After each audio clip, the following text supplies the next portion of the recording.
Yahweh,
Alléluia. Et à la 4e édition, quand il était à l'étranger, quand on discutait avec le pays, il est là. Amen. Il est là. Nous les connaissons. Nous l'aimons. Est-ce que nous pouvons nous lever pour honorer Dieu pour qu'il a oint? Est-ce que nous pouvons nous lever? Est-ce que nous avons la joie de l'accueillir? Alléluia. Alléluia. Alléluia. Alléluia. Amen. Il s'appelle le pasteur Flarin Canto. Alléluia. Les pasteurs, quand il a la grâce aussi prophétique, mais il est pasteur, il dirige l'église, mission pour le réveil des nations. Mirena. Il mettait quartier Moussoso, non loin de Yolo Médical. Amen. Amen. La semaine prochaine, il commence aussi une convention sur la connexion divine. Alléluia. Amen. Amen. Il a accepté de participer dans cette convention. Est-ce que nous avons encore la joie de acclamer et de l'écouter? Nous allons acclamer très très fort pour son Dieu. Amen. Amen.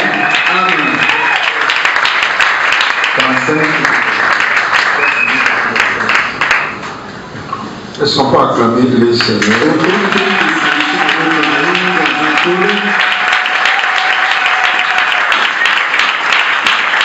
Merci d'acclamer le bourgmestre de la commune de Garibou, Kinshasa. Acclamons le Seigneur Jésus.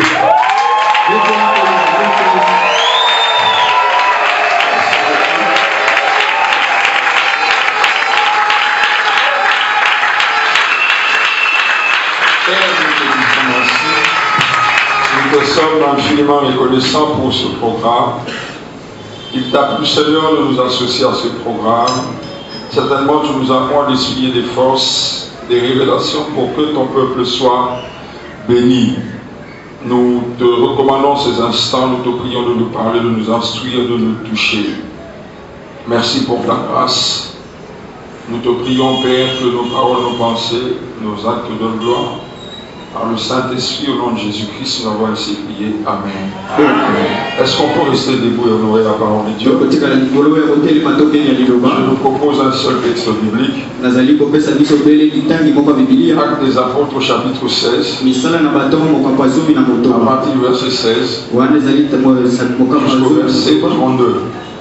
Jusqu'au verset 32. Comme nous allions au lieu de prière, une servante qui avait un esprit de python et qui, en devinant, procurait un grand profit à ses maîtres vint devant de nous, s'est mis à nous suivre. Paul et nous. Elle criait: ces hommes sont les serviteurs du Dieu très haut et ils vous annoncent la voie du salut. Elle fit cela pendant plusieurs jours. Paul, fatigué, se retourna et dit à l'esprit: je t'ordonne au nom de Jésus-Christ de sortir d'elle. Et il sortit à l'heure même. Les maîtres de la servante, voyant disparaître l'espoir de leur gain, se saisirent de Paul et de Silas et les traînèrent sur la place publique devant les magistrats. Ils les présentèrent aux prêteurs en disant: ces hommes troublent notre vie. Ce sont des Juifs qui annoncent des coutumes qui ne nous est permis ni de recevoir ni de suivre. À nous qui sommes romains. La foule se souleva aussi contre eux et les prêteurs, et ont fait arracher leurs vêtements, ordonnèrent qu'on les bâtît des verges. Après qu'on les eut chargés de coups, ils les jetèrent en prison, en commandant aux geôliers de les garder sûrement. Le geôlier ayant reçu cet ordre le jeta dans la prison intérieure et leur mit de cep aux pieds. Vers le milieu de la nuit, Paul et Silas priaient et chantaient les louanges de Dieu. Et les prisonniers les entendaient. Tout à coup, il se fit un grand tremblement de terre, en sorte que les fondements de la prison furent ébranlés. Au même instant, toutes les portes s'ouvrirent et les liens de tous les prisonniers furent rompus. Verset 27. Le geôlier se réveilla et lorsqu'il vit les portes de la prison ouvertes, Il tira son épée et alla se tuer, pensant que le prisonnier s'était enfui. Et Paul cria d'une voix forte, « Ne te fais point de mal, nous sommes tous ici. » Alors le geôlier, ayant demandé de la lumière, entra précipitamment et se jeta tout tremblant aux pieds de Paul et de Silas. Il les fit sortir et dit, « Seigneur, que faut-il que je fasse pour être sauvé ?» Verset 31, Paul et Silas répondit, « Crois au Seigneur Jésus et tu seras sauvé, toi et ta famille. » Verset 32, enfin, et il lui annonçait la parole du Seigneur ainsi qu'à tous ceux qui étaient dans la maison. Que Dieu bénisse sa parole. Amen.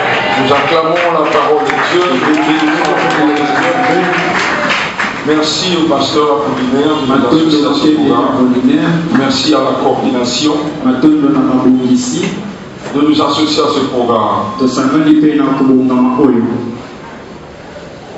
Le message que je vous apporte ce soir, je le vois à la deuxième édition. J'ai intervenu à 2 reprises, 2 fois. Le deuxième jour, à peine j'avais introduit ce message, le Seigneur nous a conduits dans une direction. Gloire à lui. Ce soir, l'Esprit de Dieu me met à cœur de finir ce message. Le texte que nous venons de lire, l'histoire que nous venons de lire, Paul et Silas vont se retrouver en prison. Ce n'est pas parce qu'ils ont volé, ce n'est pas parce qu'ils ont commis une faute, c'est parce qu'ils ont libéré quelqu'un. Ils ont délivré quelqu'un. Lorsqu'ils arrivent en Macédoine, la Bible parle de beaucoup de choses qui se sont passées dans cette ville. Entre autres, cette expérience de Paul et Silas. Ils allaient à un lieu de prière. Ils allaient à un endroit de prière. La Bible dit qu'il y avait une serpente, il y avait une femme qui prophétisait avec un esprit de python. Elle devinait, elle exerçait, elle pratiquait la divination. La Bible dit, pendant plusieurs jours, elle était derrière Paul et Silas en disant exactement ceci. Les hommes sont des serviteurs du Très-Haut. Ils sont venus annoncer les voies du salut. Bien aimé dans le Seigneur, ce que cette femme disait n'était pas faux. Ce qu'elle disait était vrai. Mais la vérité dans la bouche du diable est le mensonge. Alléluia. Ce qu'elle disait n'était pas faux. C'était vrai. Mais ce qui m'étonne ici, c'est qu'aucun chrétien dans cette ville était au courant que Paul et Silas étaient les serviteurs de Dieu. Aucun serviteur de Dieu, aucun chrétien, la Bible nous signale personne n'était au courant. Comment est-ce que cette femme peut aller à cette dimension? Cette femme n'était pas sorcière. La Bible parle de la divination. Elle était dans les sciences occultes. La sorcellerie, on peut l'attraper comme on reçoit les témoignages. On peut te donner quelque chose à manger. Nous entendons cela. Moi je dis ça, c'est moi. Le niveau le plus bas dans le royaume du diable. Cette femme n'est pas sorcière. Elle est occultiste. Dans l'occultisme, il faut être initié. Elle a été initiée. Elle a certainement gravi des échelons jusqu'à arriver à cette dimension où elle localise les hommes de Dieu. Ils ne sont pas venus avec l'école pastorale. Paul et Silas n'étaient pas venus avec l'école pastorale. Paul et Silas n'ont jamais mis des affiches. D'ailleurs, l'église était persécutée. Il y avait des églises de maison. Ça veut dire, si aujourd'hui nous nous réunissons ici, nous allons nous fixer une adresse. Nous allons nous dire, la semaine prochaine, nous nous retrouverons à Lemba. Donc ce n'était pas connu. Mais cette femme, pas une fois, Pas deux fois. La Bible dit à plusieurs fois, à plusieurs reprises. Elle ne suggérait pas. Elle affirmait. Ces hommes sont des serviteurs de Dieu. Ces hommes sont des hommes de Dieu. Sont des serviteurs de Dieu. Mais la Bible dit Paul fatigué. Paul fatigué. J'aimerais dire à quelqu'un ce soir, il n'y a pas d'évolution sans révolution. Il y a des situations qui ne peuvent pas changer jusqu'au jour où tu te révoltes. Jusqu'au jour où tu dis je suis fatigué. J'en ai assez. Paul était fatigué. Certainement, Dieu leur avait dit, ne dites à personne. Gardez votre venue cachée. Mais cette femme est venue pour exposer les disciples. Je suis encore ici. Chrétienne, pendant que toi et moi nous sommes distraits, il y a des occultistes, il y a des gens qui fonctionnent avec le ténèbre, qui vont de profondeur en profondeur pour avoir des informations par rapport à nos familles, avoir des informations par rapport à nos projets, alors que nous sommes dans la distraction. Certainement cette femme a gravi des échelons. D'ailleurs la Bible dit ce qu'elle faisait procurait beaucoup de gains. De telle enseigne qu'elle allait pratiquement faire un versement. Lorsque Paul et Silas ont été invités, la Bible dit que les maîtres de cette femme avaient des relations même chez les procureurs. Donc cette femme, elle n'était pas moindre, hautement élevée dans l'occultisme. Elle était élevée dans le Seigneur. La Bible dit, Paul fatigué se retournant, regardant cette femme, au nom de Jésus. La Bible dit, il ordonna à l'esprit. Il ne parla pas à la femme. Il ordonna à l'esprit de quitter cette femme. La Bible dit au même instant, c'est la vue aussi. Bien aimé dans le Seigneur, comment est-ce que Dieu peut libérer quelqu'un comme ça? Il y a beaucoup de choses que je vais relever. L'apôtre Paul délivre cette femme sans entretien. Je dis sans entretien, sans cure-là. Ça aurait été moi. On m'apprend qu'il y a une soeur, il y a un frère qui exerce la magie. Naturellement, je vais l'inviter au bureau avec un cahier, avec un stylo. Tu as commencé où? Tu as lu combien de livres? Comment ça se passe chez vous? Expliquez-moi un peu votre royaume. Tu as fait combien de personnes? Bien aimé dans le Seigneur, l'apôtre Paul ordonne à l'esprit de quitter sans cure-là, sans entretien, sans dialogue pastoral. Je répète encore, ce n'est pas une sorcière. Déjà la sorcellerie, ça demande beaucoup de gens de prier. Ici c'est l'occultisme. Elle est dans les sciences occultes, elle est dans des loges. Mais comment est-ce que cette femme peut être libérée à l'instant? Répète après moi, dis le nom de Jésus. Non, dis bien le nom de Jésus. J'aime ce que Papa Franck venait de dire. Car Dieu, c'est pourquoi aussi Dieu l'a souverainement élevé. Il lui a donné le nom au-dessus de tout nom. Afin qu'au nom de Jésus, lui c'est qu'on dit que je nous fléchisse. David dit ceci: tous les esprits tombent à genoux. Ce n'est pas une option, c'est un ordre. Je dis, ce n'est pas une option, c'est un ordre. Et toute langue confesse que Jésus dit ce Seigneur. Un jour, Le Seigneur Jésus dit à ses disciples, la Bible dit, il leur dit, allez chasser les démons, guérissez les malades, libérez les captifs. Je vous signale que dans le lot, il y a aussi Judas Iscariote. Dans le groupe de ceux-là que Christ a envoyé à Judas,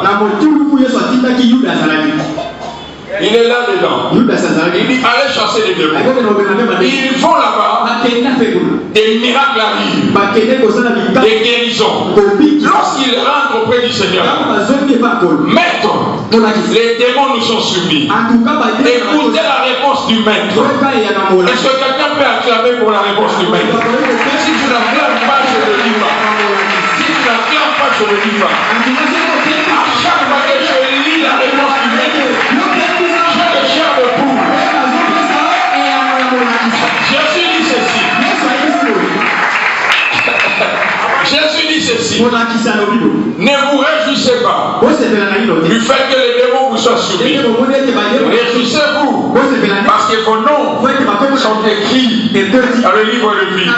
Il continue, il dit, je voyais Satan tomber comme un éclair. Ça veut dire quoi? Ça veut dire quoi? Lorsque vous êtes allé chasser les démons, moi je m'occupais de leur chef Satan. Vous vous êtes occupé des démons. Moi je me suis occupé de Satan. C'est pourquoi Jésus a dit, à mon nom, vous ne chasserez pas Satan. Parce que Satan c'est son problème. À mon nom, vous chasserez les démons. Pendant que vous êtes en train de chasser les colonels, moi je m'occupais du général. Non, j'entends quelqu'un dire amen. Non, j'entends quelqu'un dire amen bien. Donc lorsque les démons vous étaient soumis, moi je faisais descendre leur chef de leur désentrôle. Oh, quelqu'un dit amen bien. Bien-aimé dans le Seigneur, Jésus continue dit, mais je vous ai donné le pouvoir de marcher sur les serpents, sur les scorpions et sur toute la puissance de l'ennemi. Une autre version dit, je vous ai donné l'autorité. Il n'y a pas d'autorité sans autorisation. Lorsque tu as l'autorité, tu as l'autorisation. Les démons ne t'obéissent pas. Les démons obéissent au nom de Jésus. Non, tu n'entends pas ce show. Les démons ne nous obéissent pas. Parce que cette main qui mange le foufou ne peut pas guérir un malade. Cette main qui mange le foufou ne peut pas guérir un malade. Mais ce qui est grave, c'est quoi? Lorsque les disciples chassent les démons, lorsqu'ils libèrent les captifs, papa, Jésus n'est pas encore mort. Non, tu n'as pas entendu. Jésus n'est pas encore mort. Il n'a pas encore vaincu la mort. Il n'a pas encore vaincu le péché. Il n'a pas encore reçu le nom au-dessus de tout nom. Il est encore un fils de l'homme. Mais les démons lui...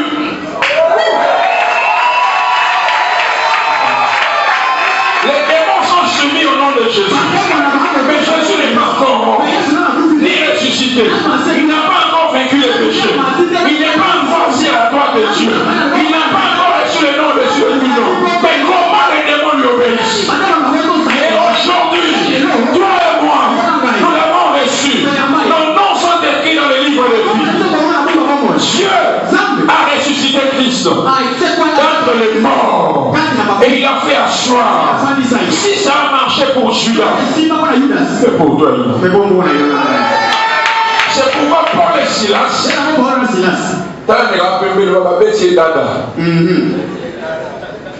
non seulement que Paul a guéri cette femme sans entretien, il ne s'est même pas préparé à la délivrance. Si c'était moi, je ne parle pas de toi, moi. Si c'était moi, je serais d'abord parti à Manini. Occultiste. Occultiste. Je vais d'abord en retraite. Sans préparation. Troisièmement, contre sa volonté.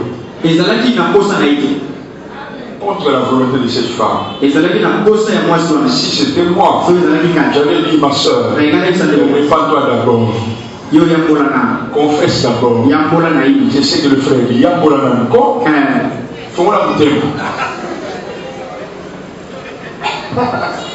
Mais lorsque vous voyez un agent de la police de roulage faire ceci, et que les véhicules s'arrêtent, les véhicules n'ont pas peur de lui, les véhicules savent de lui. Papa, toujours vous, venez, venez avec votre chaise. Il y a des gens qui ont déjà oublié ça. Venez avec votre chaise. Mettez-vous là.